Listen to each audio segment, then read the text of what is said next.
Lily দেখো, আমার কোল জুড়ে কি মায়ার প্রদীপ এসেছে। কিন্তু বিধাতা এই কি পরীক্ষা নিলেন আমার। আমাদের পরিরাজ্যের সবাই চাঁদের আলোর মতো ধবধবে ফর্সা, অথচ আমার মেয়েটিও অমাবস্যার রাতের মতো কালো। রানীমা, আপনি কাঁদবেন না। রাজকন্যার গায়ের রং কালো হলেও তার চেহারায় এক অদ্ভুত মায়া আছে। এমন মায়াবী চোখ আমি কোনোদিন দেখিনি। মায়া দিয়ে কি আর পাষাণ মন গলে লিলি? আমি শুনেছি মন্ত্রী হাসান আর তার অনুসারীরা বাইরে ষড়যন্ত্র করছে। তারা বলছে এই কালো মেয়ে নাকি রাজ্যের জন্য অমঙ্গল বয়ে আনবে। তারা আমার মেয়েকে বাঁচতে দেবে না লিলি। রানীমা, খবরটা সত্য। হাসান মন্ত্রী ঘোষণা দিয়েছে কালো পরীকে সূর্য ওঠার আগেই রাজ্য থেকে বিতাড়িত করতে হবে, নতুবা হত্যা করতে হবে। সে বলছে পরিরাজ্যের পবিত্রতা নষ্ট হবে এই মেয়ের কারণে। পবিত্রতা? ওরা আমার সন্তানের জীবনের চেয়ে ওদের কুসংস্কারকে বড় মনে করে। আমি এই রাজ্যের রানী হতে পারি, কিন্তু তার আগে আমি একজন মা। আমি আমার সন্তানকে ওই হাইনাদের মুখে ছেড়ে দেব না। কিন্তু উপায় কি রানীমা? প্রাসাদের চারপাশেই কুটিলের গুপ্তচরেরা পাহারায় আছে। উপায় আমাকেই বের করতে হবে। আমার মেয়ের প্রাণ বাঁচাতে আমি সব নিয়ম ভাঙতে রাজি। লিলি, তুমি কি আমাকে সাহায্য করবে? জীবন দিয়ে হলেও করবো রানীমা। বলুন কি করতে হবে? আমরা এই মেয়েকে এমন জায়গায় রেখে আসবো যেখানে পরিরাজ্যের কেউ কোনোদিন যেতে চাইবে না। মানুষের পৃথিবীতে। শুনেছি পৃথিবীর মায়েরা খুব মমতাময়ী হয়। সেখানে কেউ না কেউ আমার মেয়েকে ঠিক বুকে টেনে নেবে। পৃথিবী? সে তো অনেক দূরের পথ। আর সেখানে রেখে আসা মানে রাজকন্যাকে চিরতরে হারানো। হারিয়ে যাওয়া ভালো, কিন্তু মরে যাওয়া নয়। কুটিলের তলোয়ারের নিচে আমার মেয়েকে আমি দেখতে পারবো না। চলো লিলি, পেছনের গুপ্ত দরজা দিয়ে আমরা পৃথিবীতে যাব। আমার মেয়ের নাম রাখলাম কাজল। আমার চোখের কাজলের মতোই সে আমার দৃষ্টিতে লেগে থাকবে সারা জীবন।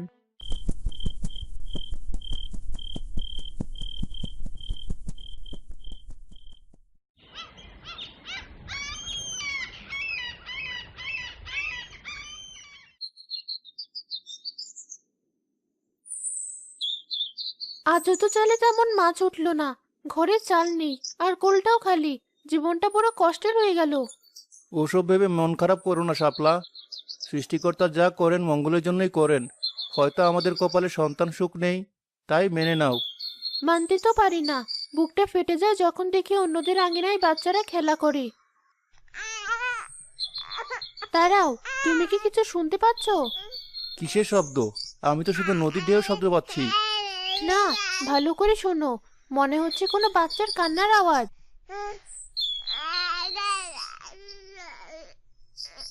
ওই তো, একটা ঝুড়ি। হায় আল্লাহ! বাদল, তাড়াতাড়ি এসো।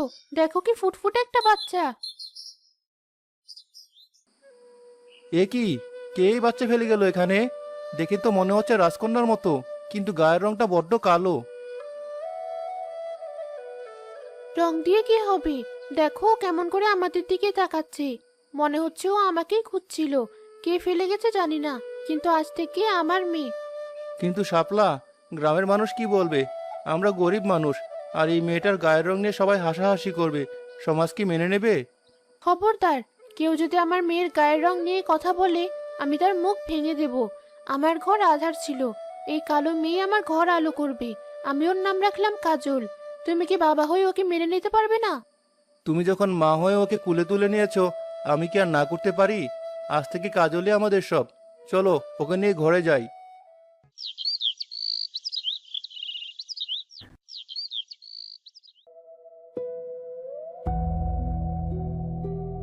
না শাপলা, কোথাও পানি, নদী শুকিয়ে কাঠ।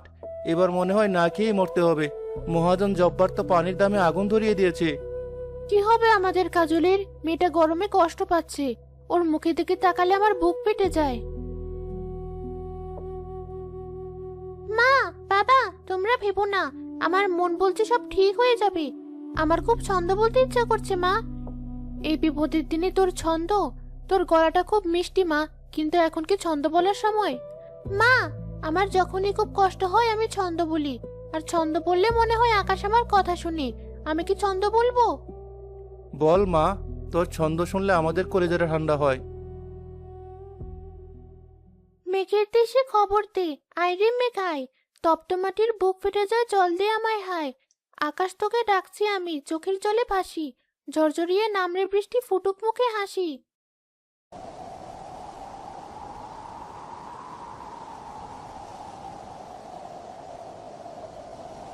তুমি তুমি দেখছো আকাশ কেমন কালো হয়ে এলো, কাজলের ছন্দের সাথে সাথে বাতাস বইছে। এ কি অলৌকিক ঘটনা! মেয়েটা সুর ধরলো আর অমনি মেঘ জমে গেল।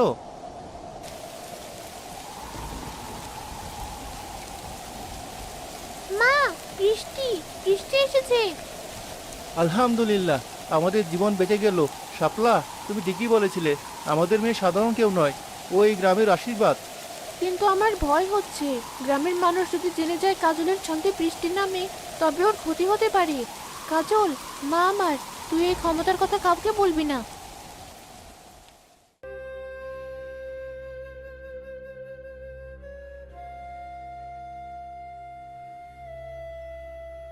হুজুর, হুজুর, এক আজব খবর আছে।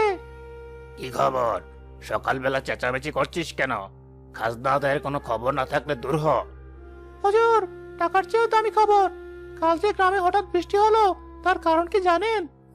আরে, বৃষ্টি তো মেঘ থেকে হয়, এর আবার কারণ কি? জি না হুজুর, এই বৃষ্টি মেঘ থেকে হয়নি, হয়েছে ছন্দের জাদুতে। ওই যে জেলে পাড়ায় বাদল আছে না, তার মেয়ে কাজল, সেই কালো মেয়েটা নাকি ছন্দ বলে বৃষ্টি নামে। আমি নিজের কানে শুনেছি, নিজের চোখে দেখেছি। কি বললি? ছন্দ বলে বৃষ্টি নামে? তুই কি স্বপ্ন দেখে এসেছিস? বিশ্বাস করুন হুজুর, গ্রামের সবাই কানাঘুষা করছে। মেয়েটা সুর ধরলো আর আকাশ ভেঙে পানি পড়লো। হ্যাঁ, হ্যাঁ, হ্যাঁ, হ্যাঁ। হুম, যদি তোর কথা সত্যি হয় তবে তো আমার হাতে সোনার খনি এসে গেল। ভেবে দেখ কালো, এই মেয়েকে যদি আমি আমার কবজায় রাখতে পারি তবে আমি ইচ্ছে মতো বৃষ্টি নামাবো। করা হলে আমার জমিতে সোনার ফসল ফলবে আর আমি চড়া দামে পানি বেচে কোটি কোটি টাকা কামাবো। হুজুর, আপনার বুদ্ধি আলাদা, কিন্তু কাজলের বাবা মা কি মেয়েকে সহজে দেবে? সোজা আঙ্গুলে ঘি না উঠলে আঙ্গুল বাঁকা করতে হয়। বাদল একটা সামান্য জেলে, ওর ক্ষমতা কতটুকু? তুই আজই কয়েকজন লাঠিয়াল নিয়ে যা, মেয়েটাকে তুলে নিয়ে আয়। আর যদি ওরা বাধা দেয়? বাধা দিলে ঘর বাড়ি জ্বালিয়ে দিবি। আমার শুধু ওই মেয়েটাকেই চাই, ওর গলার সুর আমার খাজানা। যা, এখনই যা।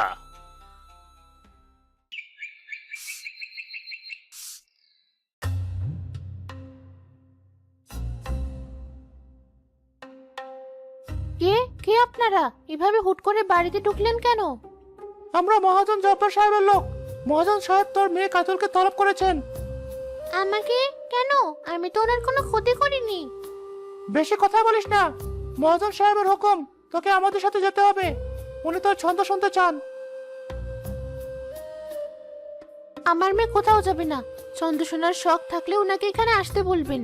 আমার মেয়েকে আমি কোনো পরপুরুষের দরবারে পাঠাবো না। মুখ সামলে কথা বল। আমরা কি তোর দাওয়াত খেতে এসেছি? জোর করে নিয়ে যাবো, তখন কিছু করতে পারবি না। ধর ওই মেয়েটাকে।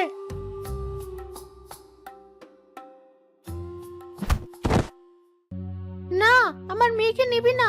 বাদল, কে আছো? বাঁচাও। মা, তোমরা আমাকে ছেড়ে দাও, আমি যাব না।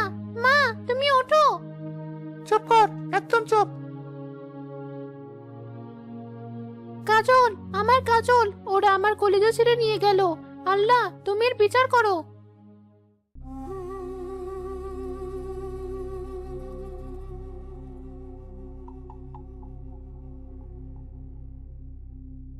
কে কালো পেতনি? চোখ মেলে তাকা। দেখছিস আমার এই মাঠ? পানির অভাবে মাটি ফেটে কেমন হা হয়ে আছে। তুই যদি এখন ছন্দ বলে বৃষ্টি না নামাস তবে এই রোদে তোকে শুকিয়ে মারবো। আমাকে রোদে পুড়িয়ে মারলেও লাভ হবে না মহাজন। আমার ছন্দই তপ্ত মাটির জন্য, কিন্তু আপনার মতো লোভী মানুষের জন্য এক ফোঁটা পানিও আকাশ দেবে না। ওরে আমার ভালো মানুষই রে, তুই জানিস আমি কে? আমি জব্বার। এই এলাকার গাছপালা, নদী নালা সব আমার ইশারায় চলে। তুই তো সামান্য জেলের মেয়ে। ছন্দ বল, ছন্দ বল বলছি, নইলে এই চাবুক দিয়ে পিটিয়ে তোর গায়ের কালো চামড়া লাল করে দেব। আপনি আমাকে আঘাত করতে পারেন, কিন্তু আমার কণ্ঠরোধ করতে পারবেন না। আমার মা বলেছে, অন্যায়ের কাছে মাথা নত করার চেয়ে মরে যাওয়া ভালো। আমি ছন্দ বলবো না। কালো, আমার চাবুকটা দে তো, দেখি ওর জেদ কতক্ষণ থাকে। আজ খোলা মাঠে সবার সামনে শিখাবো। মা, তুমি কোথায়? মা, আমি আর পারছি না, এই রোদে তারপর শুতে পারছি না। আমি সবার কাছে আনাবো না।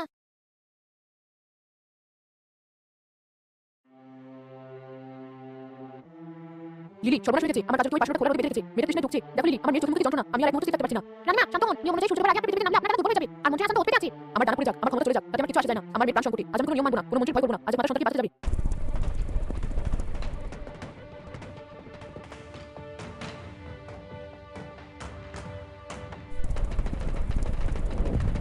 ওই বাবারে, ওকে কি নামছে আকাশ থেকে? তুমি তো বলছো নাকি?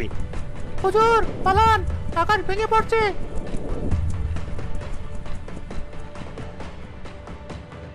সাবধান জব্বার, তোর পাপের কলস পূর্ণ হয়েছে।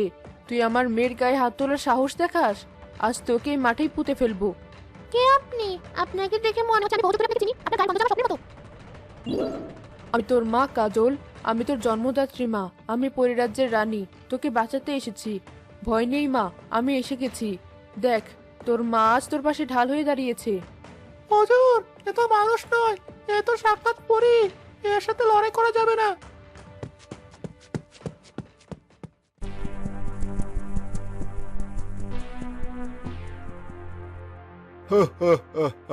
রূপালী, তুমি শেষ পর্যন্ত আবেগের বসে ভুলটা করলেই।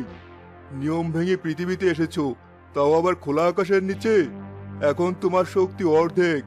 এই সুযোগে আমি তোমাকে আর তোমার ওই অপয়া কালো মেয়েকে শেষ করে দেব। আজ থেকে পরিরাজ্য আবার। হাসান, তুই এখানেও ধাওয়া করেছিস? তুই আমার রাজ্যের শান্তি কেড়েছিস, এখন আমার মেয়ের প্রাণ নিতে চাস? শুধু প্রাণ নয়, আজ তোদের দুজনকেই মাটির সাথে মিশিয়ে দেব। আক্রমণ করো, আজ মা মেয়েকেও বাঁচবে না। কুটিলের সৈন্যরা রানী রূপালীকে ঘিরে ফেলে। খোলা মাঠে কসম যুদ্ধ শুরু হয়। রানী রূপালী একাই লড়াই করতে করতে ক্লান্ত হয়ে পড়ে। জব্বার আর কাল্লু ভয়ে মাঠের একপাশে লুকিয়ে পড়ে। খবরদার, আমার মায়ের গায়ে হাত দিবি না। সরে যা তোরা, আমার মাকে ছেড়ে দে।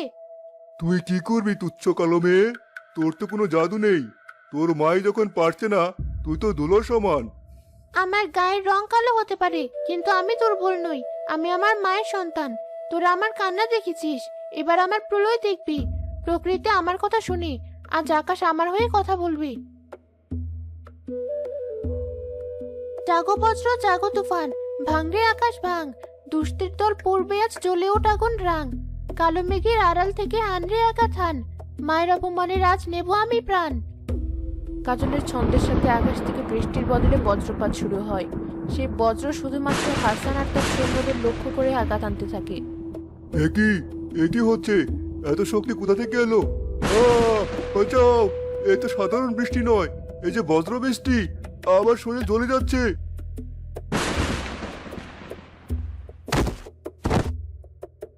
কাজল, আমার মেয়ে, তুই শুধু বৃষ্টির পরিণস, তুই তো বজ্রেরও অধিকারী। তুই পরিরাজ্যের সবচেয়ে শক্তিশালী রাজকন্যা। তোর গায়ের রং কালো কারণ তুই মেঘ আর বিদ্যুতের আধার। ওরা তোকে চিনতে ভুল করেছিল মা।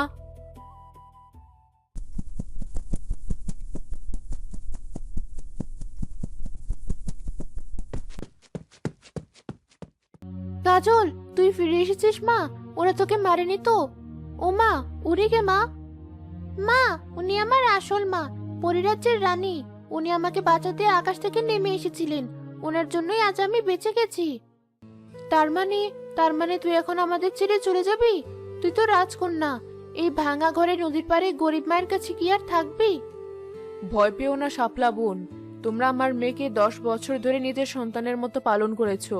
আমি তোমাদের ঋণ কোনোদিন শোধ করতে পারবো না। কাজল তোমাদেরও মেয়ে, আমি তোমাদের কোল খালি করতে আসিনি।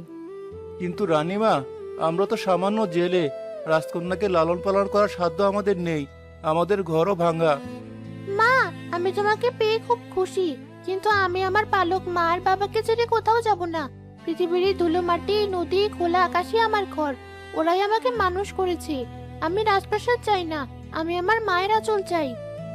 আমি জানতাম তুই এমনই বলবি। তোর মনটা আকাশের মতোই বিশাল, তাই আমি একটা সিদ্ধান্ত নিয়েছি। কি সিদ্ধান্ত? কাজল দিনের অর্ধেক সময় এই পৃথিবীতে তোমাদের কাছে থাকবে, আর বাকি সময় পরিরাজ্যে গিয়ে রাজ্য পরিচালনা শিখবে। সেই দুই জগৎকে আলোকিত করবে, আর তোমাদের এই কষ্টের দিন শেষ। আজ থেকে তোমাদের আর কোনো অভাব থাকবে না।